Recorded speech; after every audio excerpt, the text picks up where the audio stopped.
كم مره تحاولي تعملي رجيم وتفشلي؟ كم مره تروحي للدكتور ويكتب لك على رجيم وما يجيبش نتيجه، او تخسي وتتخني تاني؟ اكيد كتير طبعا. النهارده دكتور احمد عماره جايب لنا طريقه جديده للوصول للوزن المثالي من غير دايت. يا ترى هتنفع ولا ايه؟ ده اللي هنعرفه النهارده مع دكتور احمد عماره، استشاري الصحه النفسيه. اهلا بيك يا دكتور. يا اهلا بيكي. اهلا وسهلا. احنا قلنا بقى للمشاهدين ان في مفاجاه، لانه مشكله الوزن دي شغله ناس كتير، مش بس الستات، دلوقتي كمان في رجاله، في اطفال، في شباب كتير قوي عندهم المشكله بتاعه ازاي يخسوا او يخشوا في فيلم كبير بتاع التخسيس والرجيم والدايت والحاجات دي ويرجعوا يتخنوا تاني. هو انا يعني يمكن هقول حاجه قد تكون غريبه على ناس كتير قوي، بس هي للاسف مش معروفه، عشان معظم الناس بتتبنى المناهج القديمه اللي انقرضت من معظم دول العالم المتقدمه بقالها فتره. ايه هي بقى المناهج القديمه دي؟ المناهج القديمه اللي كان زمان لما يجوا يعملوا اي بحث او سيرش او حاجه معينه بيعملوا حاجه اسمها منهج استقرائي او منهج وصفي. يجيب مثلا 1000 حاله او 2000 حاله او 10000 حاله ويطبق عليهم اختبار، وبعد ما يطبق الاختبار يشوف النتائج اللي حاصله للناس دي كلها، وبعد كده يطلع دي قاعده عامه لكل البشر. ايوه. هي دي عملت مشكله كبيره بقى. يعني مثلا هدي مثال، لو جبنا 1000 شخص وعملنا لهم اختبار ذكاء، هنلاقي ان مثلا 70% او 67% متوسطين، وفي ناس قريب من 15% على اليمين عبقرة، وفي ناس متخلفين عقليا على الشمال اللي هم الاغبياء، يعني مش يعني ناس طبيعيه ما عندهاش ضمور في العقل. تمام. فبيقولوا ان المفروض ان ده الطبيعي، يبقى ممكن اي اسره ممكن حد يتولد كده او حد يتولد كده، لكن في علم النفس في المناهج الحديثه قالوا لا، طب احنا لو شفنا ال 15% دول اللي هم الاذكياء العبقرة وشوفنا طريقه حياتهم عامله ازاي وتربيتهم عامله ازاي، ممكن نخلي دول ودول زيهم. فبناخد المناهج دي وندرسها ونشوف طريقه تفكيرهم وطريقه تربيتهم، وبيتعمل بيها مناهج تانية تتطبق على 1000 واحد تاني، ممكن نخلي 70% منهم يعدي مرحله العبقريه. فهي دي اللي بتحصل بقى برضو في موضوع الوزن المثالي والكلام ده. اللي بيحصل ان هم لما جابوا الناس شافوا في ناس نحيفين جدا رفيعين قوي، وناس تخان جدا.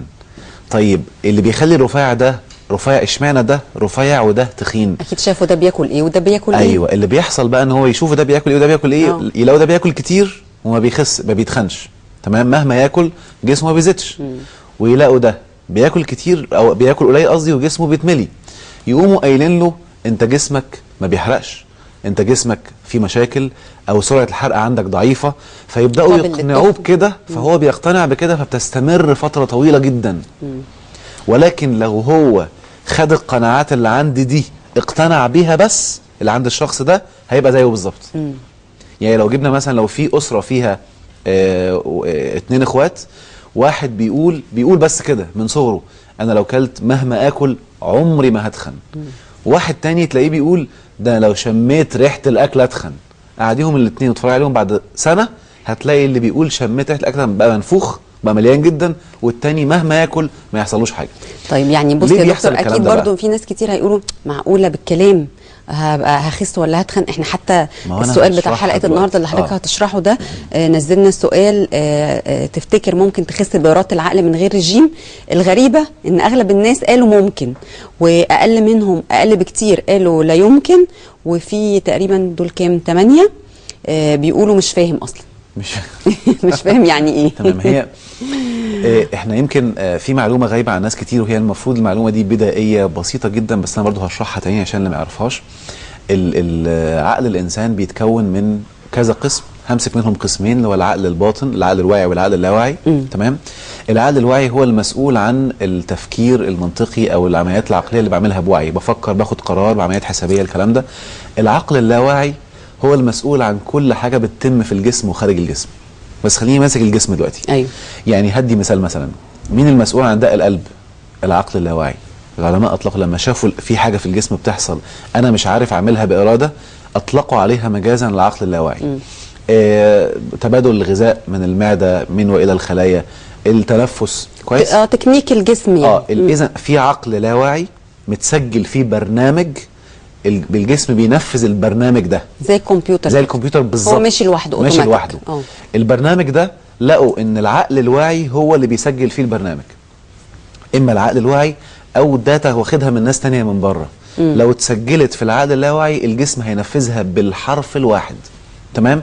فاللي بيحصل بقى، انا دلوقتي اكلت، يعني مثلا هديكي معلومه غريبه جدا ويمكن تكون صادمه لناس كتير. الاكل اصلا عمره ما بيتخن. يعني الاكل لو انا اكلت كتير مستحيل اتخن، ولكن اللي بيحصل بقى ان انا لو انا مقتنع ان الاكل بيتخن، اول ما اكل انا اكلت كتير النهارده، الاكل هينزل. عشان كده دايما بقولها بطريقه كوميديه شويه، بينزل في الماسوره اللي هنا دي، بيدخل في الصندوق اللي هنا، يقوم العقل متسجل فيه ايه؟ ده اكل كتير يبقى هتتخن، يقوم مخزن ومحولها لدهون. طب لو انا مقتنع بقى وبقول انا باكل يعني وبخس، هتخن ازاي؟ انا باكل وما بتخنش. ايوه، انا مهما اكل مش هتخن. اول ما الاكل ينزل العقل متسجل فيه ايه؟ انا ما بتخنش، ما بيتخنش، الاكل مش هتخن، يقوم مطلع كله في الاخراج، ما يخزنش اصلا. النقطه المهمه ايه بقى؟ ان انظمه الرجيم، وعلى فكره يمكن دي برضو تكون معلومه مفاجاه، يعني هم حاطين يعني تصنيف كده في علم النفس، اول سبب للسمنه في العالم انظمه التخسيس. ازاي بقى؟ اول سبب. ليه؟ لان انا ببرمج عقلي ان انا الاكل بيتخن، فبقعد احارب عشان ما اكلش، اوقف، اعمل نظام ان انا اوقف الاكل او احط نظام معين او احرم نفسي من حاجات معينه. يقوم العقل متسجل فيه انت داخل حرب، خزن اكتر. يقوم الجسم بقى يعمل رد فعل. اقوم انا مدرب جسمي على التخزين اكتر، لان انا اول ما ابدا نظام الرجيم ايه اللي بيحصل؟ حرمان. يقوم العقل انا داخل مشكله كبيره، يقوم يبدا يخزن اي اكل ينزل يحوله دهون عشان انا داخل حرب. فانا كده غصب عني بدرب جسمي يحول دهون بسرعه ويخزن بسرعه وانا مش واخد بالي. اللي بيحصل ايه بقى؟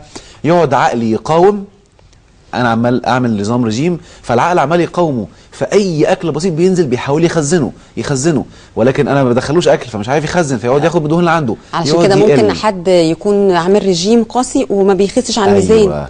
واللي بيحصل كمان ايه؟ ان انا بفضل في حرب مع عقلي لغايه ما اقوم موقف الرجيم عشان اخد نفس، يوم العقل بسرعه ينتصر ويرجعني تاني. وده اللي بيخلي الناس تقعد تلف حوالين نفسها مع انظمه الرجيم. عشان كده بقول اللي عاوز يخس ما يعملش رجيم. طب احنا لازم نعرف يا دكتور يعمل ايه. انا بس ملاحظه اسئله كتير جدا جايه على الفيسبوك على اساس ان كأن مثلا دكتور احمد طبيب تغذيه، فمثلا بيسالوكوا على الميه قد ايه عندهم، طولهم ايه، وزنهم ايه، واحده حامل عايزه رجيم للحمل. لا، هو دكتور احمد مش طبيب تغذيه، حاجه ثانيه خالص، لكن هو بيكلمنا في منظور نفسي او نظام حياه. هننسف فكره الرجيم، يعني هناكل ونخس. هنشوف يا دكتور على اخر الحلقه هيحصل ايه. احنا معانا تليفونات. معانا مين؟ عزة. اهلا يا عزة. ازيك يا دعاء؟ ازيك يا حبيبتي؟ اهلا وسهلا. لو سمحت ممكن اكلم الدكتور؟ اتفضلي. صوتك راح. ازيك يا دكتور؟ اهلا بيكي. الحمد لله تمام. ازيك يا دكتور؟ الحمد لله. اهلا بيكي. لو سمحت يا دكتور، انا مش باكل كتير يمكن هتقول الكلمه اللي حضرتك قلتها في اول حلقه ان هي مش بتاكل كتير وبتتخن. طيب هنعرف برضو جنى. اهلا يا جنى. السلام عليكم. عليكم السلام. اتفضلي. انا بس كنت عايزه اسال حاجه بس بره الموضوع ده، معلش يعني. قولي يا حبيبتي. هو انا من حوالي شهر يعني اكتشفت ان جوزي بيكلم واحده، يعني بعد فتره ان كانت علاقتنا كانت مثاليه خالص، كان بيجيب لي هدايا وبيكلمني على طول وكده، ففجاه اكتشفت انه بيكلم واحده او عامل علاقه مع واحده على النت يعني.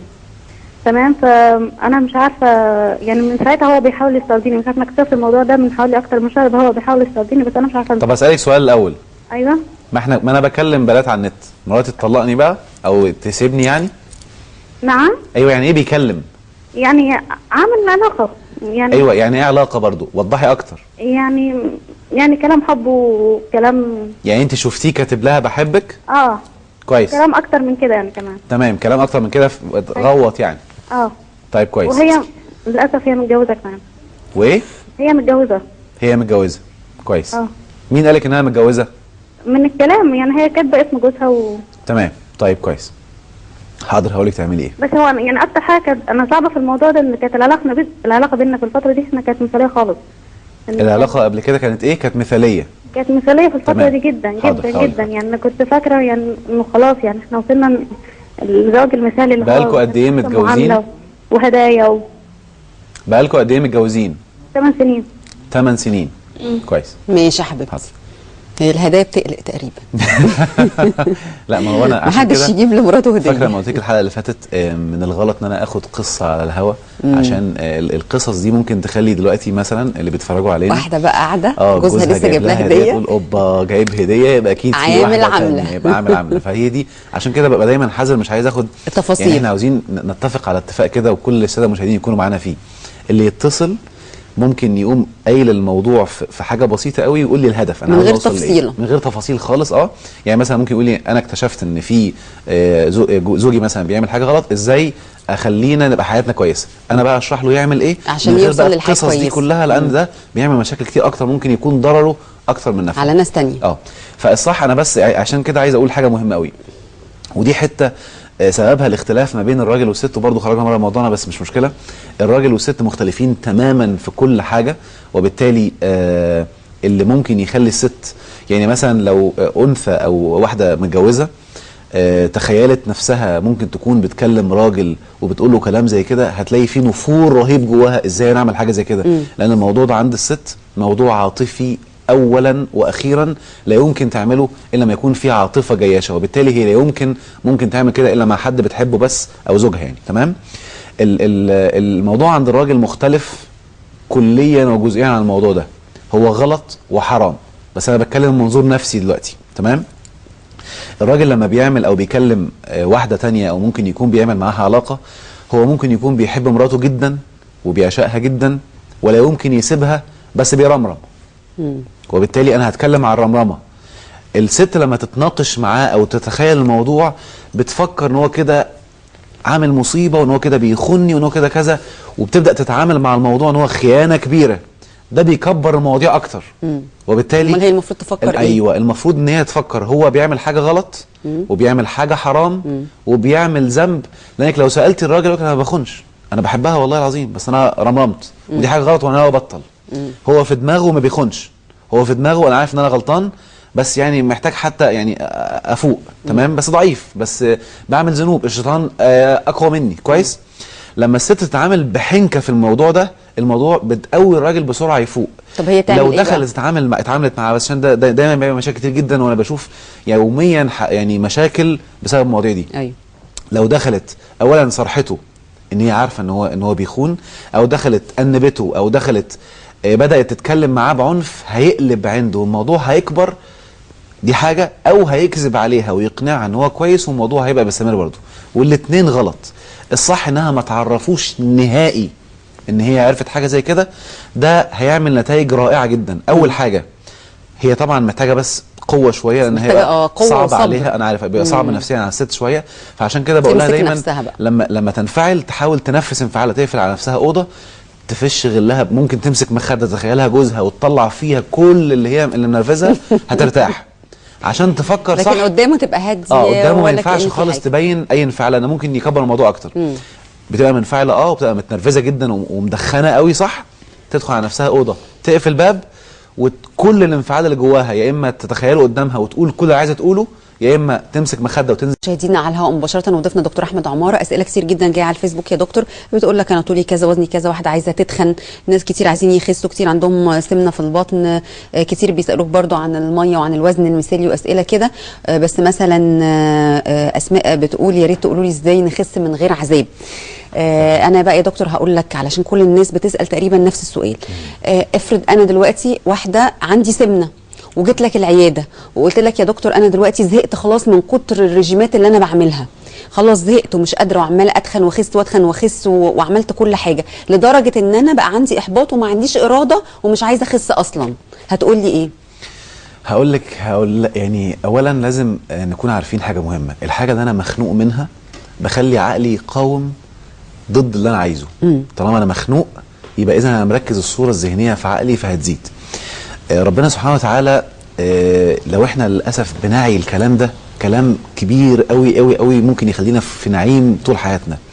يريد الله بكم اليسر ولا يريد بكم العسر، يريد الله ان يخفف عنكم. فربنا سبحانه وتعالى حاطط لكل هدف في الدنيا طريق سهل جدا. فلو احنا انتبهنا من منظور عكسي هنلاقي الانسان بيتخن بطريقه سهله جدا، ولما يجي عاوز يخس بيحارب عشان يخس.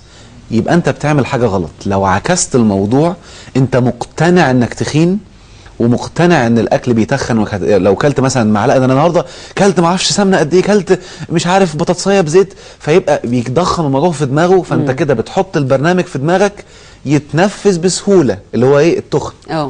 وعشان تخس بتحارب. لو انت حطيت برنامج عكسي في دماغك هتخس بسهوله وهتحارب عشان تتخن. فهي آية معكوسة. يعني حتى ربنا بيقول بسم الله الرحمن الرحيم: إن كل شيء خلقناه بقدر. بقدر يعني بقانون. في قانون للي انت وصلت له ده، لو عكست القانون هتجيب نتائج عكسية 100%. فاحنا بنشتغل دايما على الحته دي. اولا بنعمل تدريبات لتحييد المشاعر عشان ما يكونش الواحد مخنوق اصلا ويتقبل شكل جسمه. ثانيا نبدا نغير البرنامج اللي في العقل الباطن علشان توصل ليه بمنتهى السهوله. في تدريب بسيط جدا هقوله للناس، يعني هو في كذا تدريب، بس انا هقول حاجه عشان كل واحد يقدر يعملها. يعرف يعملها. يا ريت حاجه عمليه كده للمشاهدين. حاجه عمليه سهله جدا. اول حاجه، اذا عرفت تجيب صوره حد رفيع وتحط صورتك عليه وكل يوم تتفرج عليه وتقول انا كده، انا وزني كده. انا عارف ده كلام بيضحك وكلام شكله كوميدي، ولكن بيجيب نتائج خرافيه. لان انت نفسك وانت بتقول لجسمك انا بتخن، انا لو شميت ريحه السكر بتخن، هي قناعه برضو انت قررتها فبقت قناعه عندك. هو العقل الباطن فبقت قلبت لحقيقه.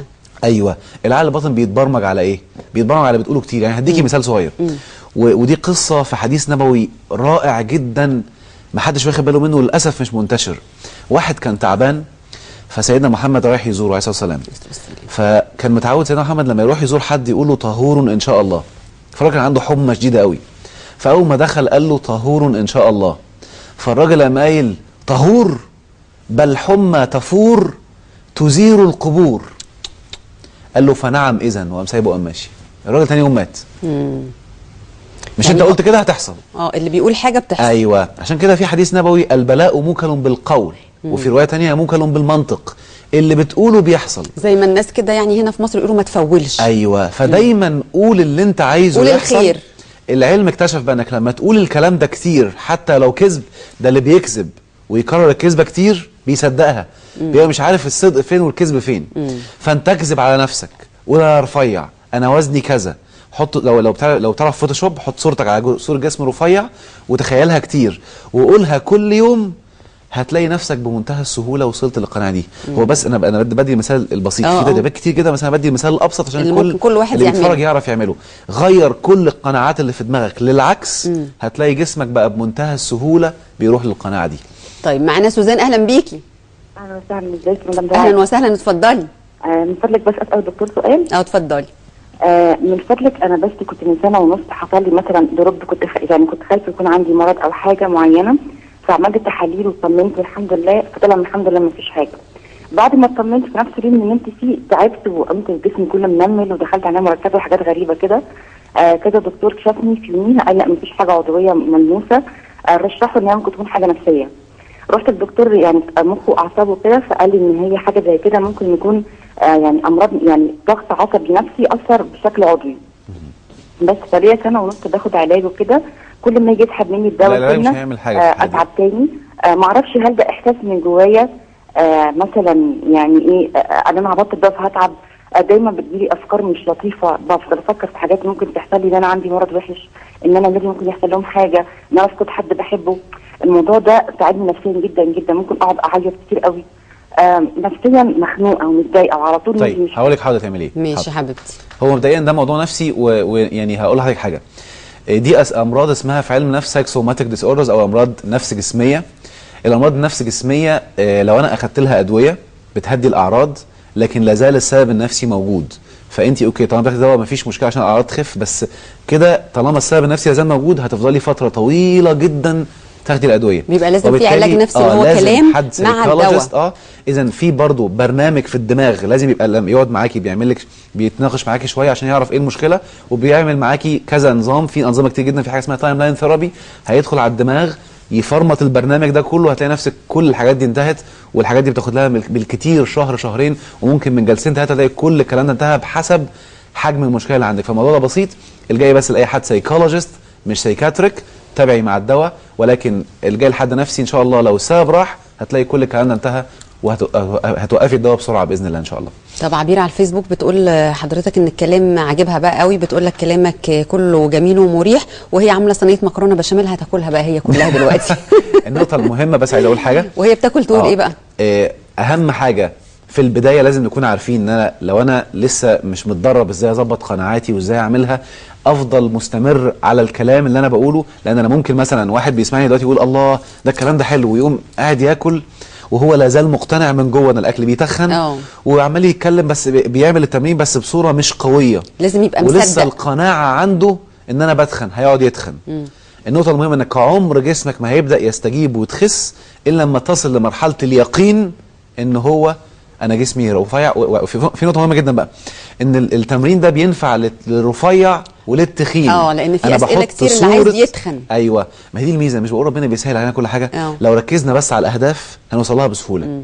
انا هدفي اوصل للوزن ده. انا مثلا دلوقتي طولي مثلا 186 سم، فانا بقول انا عايز اكون وزني 80. كويس. لو انا وزني 50 كيلو وبتارجت وزني 80، هتلاقي بسرعه جسمي بدا يخزن ويتعلم يخزن اي اكل بينزل عشان يوصلني 80. ولو انا وزني 150 وبقول التمرين ده انا وزني 80 كيلو، انا واحط صوره ليا بالوزن اللي انا عاوزه، هيبدا جسمي ينفذ البرنامج بانه يقلل الحرق ويحرق الدهون ويطلع الاكل في الاخراج الزياده عشان يوصلني 80. طيب دكتور، تعالى كده نشوف الحالة العملية اللي احنا مصورينها مع بعض، ازاي هي خست من غير رجيم، نشوف عملت ايه ونرجع تاني نكمل كلامنا.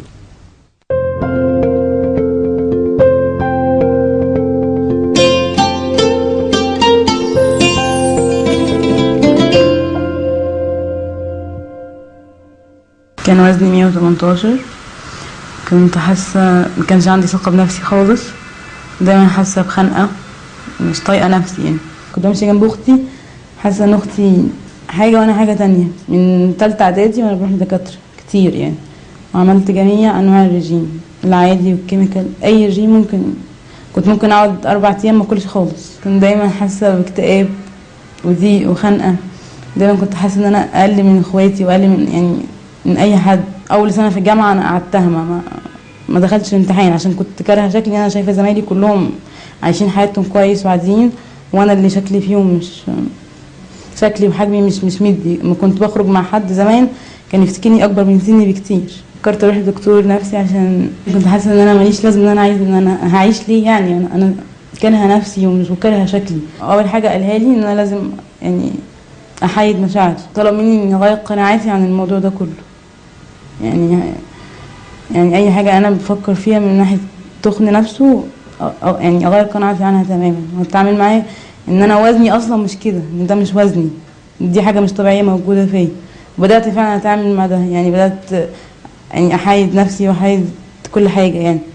بدات اتعامل مع جسمي كانه بني ادم بتكلم معاه بيفهمني وافهمه عادي. كنت يعني مش مصدقه الكلام ده، وحتى كنت يعني بس بدات اقول خلاص هصدق وكده.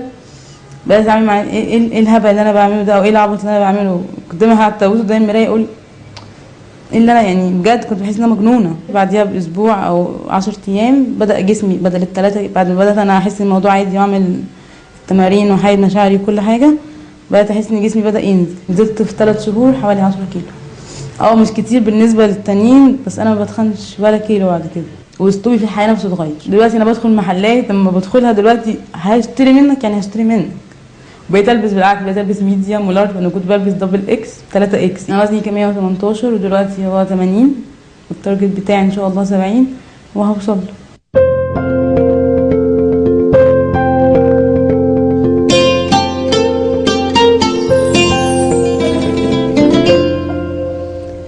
طبعا ما شاء الله هي كانت 118 بقت 80 كيلو بالاراده بتاعت عقلها بس، وهي اللي طلبت ان احنا بس ما نبينش وشها. قالت لي لحد بس لما اوصل للوزن المثالي اللي انا عايزاه. هي عايزه توصل ل 70 كيلو.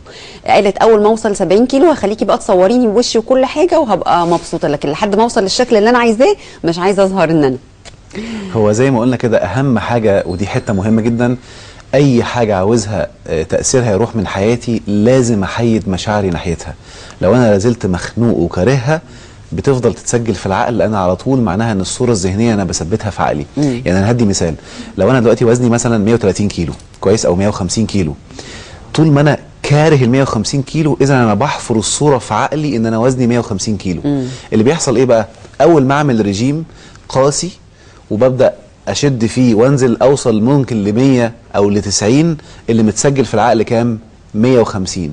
بيبدا العقل يدخل له اشارات ان انا كده في حاجه خطر، ده حاجه غير طبيعي. اول ما اوقف رجيم يقوم مرجع جسمي بسرعه للطبيعي. فلو انا حطيت في عقلي وفي ذهني الصوره الطبيعيه اللي انا عايزها، كاني بحط برنامج كمبيوتر، هيبدا الجسم كله يشتغل عشان ينفذ البرنامج ده. عشان كده بدي مثال، لو انا قلت لحد دلوقتي اقفل ايديك، هيقفل ايديه.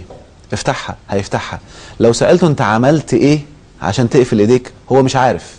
هو ادى امر عقلي ان ايدي تتقفل، بتقوم الصوابع متحركه وقافله من غير ما يعرف انا عملت ايه. يعني انا كده حركتها ازاي؟ انا كده حركته ازاي؟ ما اعرفش. اذا انا بدي اوردر في صوره ذهنيه في عقلي ان هي تتقفل، فبيتقفل. اللي بيحصل بقى لو انا اديت اوردر بعقلي وحفرته بصوره صح ان انا وزني بالوزن اللي انا عاوزه ده، هتلاقي بمنتهى السهوله، وليها تدريبات كتير عمليه مهمه جدا عشان توصلني للوزن ده بمنتهى السهوله. وده الطبيعي بقى ان انا ابقى باكل، ما احرمش نفسي. الحرمان اولا غلط، ما احرمش نفسي من حاجات معينه، اكل اللي انا بحبه وفي نفس الوقت بوصل بوزن مثالي. بس مش معنى كلامي انك تاكل كتير، لان الاكل الكتير اصلا صحيا غلط. المفروض ثلث لطعامه، ثلث لشرابه، ثلث لنفسه. فانا حتى كمان لما ابدا اعمل كده، اوتوماتيك عقلي هيبدا عشان يوصلني للوزن ده، هيخليني اشبع بسرعه. طيب احنا طبعا على السؤال بتاعنا على صفحتنا على الفيسبوك دلوقتي زاد الناس اللي بيقولوا ممكن اخس باراده العقل، زادوا جدا. احنا معانا طبعا تليفونات. معانا دعاء. اهلا يا دعاء. اهلا بحضرتك. اهلا يا حبيبتي، اتفضلي. انا بس عايز اسال سؤال للدكتور لو تسمحي. طبعا. هو بس هو انا لسه والده جديد بقالي 20 يوم، وانا ولدت سيزيريان، فاتقال لي ان من ساعه الولاده ان اللبن هيفضل ضعيف. انا جه يومين بعد الولاده كان اللبن كان كويس، بعد كده من كتر ما انا متاثره ان اللبن ضعيف انا حاسه ان ما فيش، فبحط الولد على صدري شويه، ساعات يبقى فيه وساعات فعلا يبقى اللبن قليل. فانا ده ليه علاقه بنفسيا ولا يعني حاجه معينه المفروض اكلها، حاجه معينه المفروض اعملها؟ ماشي يا حبيبتي. لا حاضر، هي ليها علاقه نفسيه. وعلى فكره سبحان الله، ابنها او بنتها بيبقى في ارتباط ما بين العقل الباطن وابنها، ويبقى في كونكشن حتى بالطاقه على طول بينهم، بيبعت اشارات ليها. يعني حتى لو الام بعيد والابن ممكن يبقى عنده خطر، بتلاقيها حست، يعني عقلها عنده اشارات باللي بيحصل، فيبدا يخليها تتخض وتروح بسرعه تشوف في ايه. فاول ما الابن بيبدا يبكي او يجوع، بيبدا يبعت اشارات يقوم بسرعه اللبن يجري في الثدي عشان ترضعه. سبحان الله. فلو الام عندها قناعه بقى، او حد قال لها انت كده ممكن يحصل لك كذا او كذا، عارفه الوحم اللي بيحصل في الوحم ايه؟ لما تكون الام مقتنعه ان انا لو ما اكلتش بطيخ النهارده هيطلع بطيخ في ابني او في جلد ابني في مكان معين، القناعه دي بتتسجل في العقل الباطن، يقوم يحصل لها بجد. لكن لو هي يعني ايه اللي بيخلي الام تبقى نفسها تاكل حاجه معينه؟ العقل، لانه متسجل فيه كل الحاجات اللي ربنا خالقها وموجوده فين. لو في عنصر معين الام محتاجاه، يقوم اوتوماتيك يبقى نفسها تاكله. كويس؟ فلو كلته الابن بيتغذى، وما كلتوش خلاص. لكن لما يبقى عندها قناعه ان هيحصل له حاجه في جلده او في شكل جسمه، بتحصل بسبب قناعتها.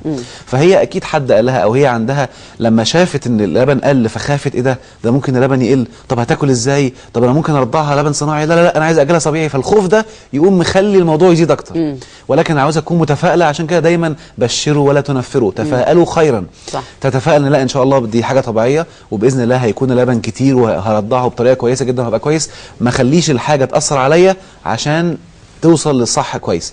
عشان كده دايما بنقول ما تركزش على اللي انت فيه، ما توصفش اللي انت فيه، لان وصفك اللي انت فيه هيزوده.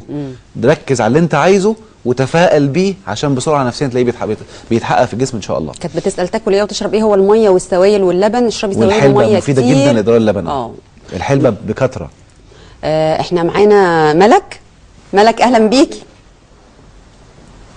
السلام عليكم. عليكم السلام، اتفضلي. ايوه دعاء، ازيك؟ الحمد لله. معلش انا اسفه، انا عندي سؤال بس خارج الحلقه. اتفضلي يا حبيبتي. ايوه يا دكتور، انا عندي هزعل منك، اتفضلي. ابني عنده 12 سنه والحمد لله بيحفظ في القران وبيصلي، واحنا عندنا الجانب الديني الحمد لله. لكن فوجئت ان هو بيشغل الكمبيوتر وبيشغل على افلام مش كويسه وبيمارس العاده السريه، ومعرفش دي بقى انهي مره، الاولى ولا الايه، ولغايه دلوقتي مخصماه ومش عارفه اتعامل ازاي او اقول له ايه. يا ريت لو حضرتك تقول. طيب هو مبدئيا ده يعتبر خطأ من الاهل، يعني خطأ من حضرتك وخطأ من والده من البدايه، ان انتوا المفروض ان احنا نكون عارفين. يعني احنا حتى في الدورات التدريبيه اللي معانا الطلاب للاهالي وهم بيدربوا اولادهم بنكون بنحذر من الكلام ده. دي حاجات لازم هيشوفها في المدرسه، لازم هيشوفها مع اصحابه، لازم هيشوفها في كل حته. فانا لازم من بدري اكون معرفه ان انا دي حاجات بتعمل كذا وبتعمل كذا واضرارها كذا وكذا وكذا. لكن طالما انا لقيته بيعمل كده، الصح ان انا ابعد عنه خالص واستشير حد سيكولوجي. هو الموضوع طويل شويه، ولكن المفروض ان انا ما ابداش اتكلم معاه بمشكله. لازم ان انا طالما عرفت ما اعرفوش ان انا عرفت، ان انا اواجهه او ان انا اعمل له مشكله هيزود الموضوع اكتر. المواجهه في سن المراهقه غلط جدا، لان مرحله المراهقه مرحله خطيره، لازم التعامل معاها بحذر. من اهم او من اخطر الحاجات اللي فيها سماتها ان الانتقاد بيولد كره وعند. يعني اي حد بينتقد مراهق، المراهق بيكرهه وبيعنده، فلازم اتعامل معاه بتقنيه معينه شويه، ان انا اصاحبه وان انا اقول له طب ماشي اوكي انت بتعمل كده ليه؟ بتحس بايه؟ طيب مش انت دلوقتي المفروض ان انت دي طاقه ربنا مديها لك، كويس انك بتستمتع فيها، عادي مفيش مشكله. ابعدي في اللحظه دي عن الحرام والحلال. غلط اتكلم مع مراهق في حرام وحلال دلوقتي، لان هو في اللحظه دي هو عارف انها حرام، وكل اللي هتقوليه هو عارفه وحافظه كويس قوي. وبالتالي تجنبي الحته دي عشان يحس انك بتتكلمي بطريقه مختلفه، فيبدا يسمع لك. وابداي وجهيه تدريجيا لمرحله التدرج. شوفي ربنا عمل ايه سبحانه وتعالى مع الخمر. يعني اول حاجه لما درجها، بعد كده قال انها فيهما اثم كبير ومنافع للناس، بعد كده لا تقربوا الصلاه وانتم سكارى، فحصر لهم الموضوع بالليل، وبعد كده انتهوا فاجتنبوه، رجسهم فاجتنبوه. وبالتالي خدي الموضوع تدريجي، ابداي شجعيه. يعني قولي له انا عارفه ان انت دي حاجه طبيعيه في سن المراهقه، وانا عارف ان انت من جواك عاوز تبطلها بس مش عارف ازاي، خلينا ناخدها تدريجي كده. ولو عرفتي تستشيري حد سايكولوجيست يبقى كويس قوي عشان يديكوا حاجات اكتر تعملوها. وابداي ركزي معاه وشجعيه على الايام اللي بيقعد فيها فتره طويله مبتعد عن الموضوع ده. اوعي تحذري، اوعي تقولي اضرار، اوعي تتكلمي في محرمات، اوعي تتكلمي في عذاب وعقاب. كل ده مش هيجيب اي نتيجه. بصي يا دكتور، عندك سؤالين على الفيسبوك ممكن تبقى اجابتهم شبه بعض. مادي بتقول لك ازاي ابرمج مخ جوزي انه يخس لان هو بيحب الحلويات وبيحب الاكل جدا. هبه بقى بتقول لك الكلام حلو بس انا مش مصدقه ومش مقتنعه. فقول لهم بقى الكلام حلو اوكي، مش مصدقه، اوعي تجربي الا لما تكوني مصدقه، لان انا عشان تصدقي محتاج كلام كتير قوي مش هينفع في حلقه. وبالتالي لما تشوفي ناس قدامك بقى بدأوا يعملوا الكلام ده ويحصل عندهم نتائج، هتبداي ساعتها تصدقي. لان اللي بيحصل ان انا واحنا جبنا نموذج احنا انا هقول حاجه 30 كيلو بالمخ بس. احنا عندنا حاجه غريبه جدا. ممكن مثلا 4 5 اعرفهم بيذاكروا كويس وبيجيبوا درجات كويسه، تمام؟ اقوم انا قايل ده هم عشان اذكى مني، ما دي قناعه اهي. وبعدين اتصل بواحد صاحبي اقول له الماده دي اخبارها ايه؟ يقول لي ده ماده بعفنه، او مصدقه معايا. فاحنا اساتذه في تصديق السلبي، فطالما بصدق السلبي بسرعه هتلاقي بيحصل لي حاجات سلبيه كتير في حياتي. فهو عشان اعلمها ازاي تصدق ده محتاج تدريبات كتير، مش هينفع في حلقه هوا. وبالتالي طالما مش مصدقه يبقى ما تجربش. السؤال اللي سالت ازاي ابرمج عقل جوزي، مش هينفع حد يبرمج عقل حد لما يكون هو اللي عارف وهو اللي عايز. ودايما بدي مثال صغير، لو كان ينفع حد يبرمج عقل حد كان سيدنا محمد برمج عقل عمه وخلاه يدخل الاسلام. فننتهي على الحته دي كلها. انا احاول احفزه واخليه هو من جواه فضول عشان يبقى هو اللي عاوز، عشان اقدر اخليه او اساعده بالطرق الصحيحه. بشكر حضرتك جدا يا دكتور على المعلومات دي، وان شاء الله نجربها ونشوف. وبشكركم مشاهدينا، واحنا معاكم من الحد للخميس الساعه 5 على الهواء مباشره، والاعاده الساعه 5 الفجر. واختم الحلقه واقول جسمك ذكي وبيفهم الكلام. تقولي انا تخينه بيشبع ويقول كمان، لو قلتي انا بشبع بسرعه هتبقي مانيكان. طب جربي تكلميه وكله هيبقى تمام.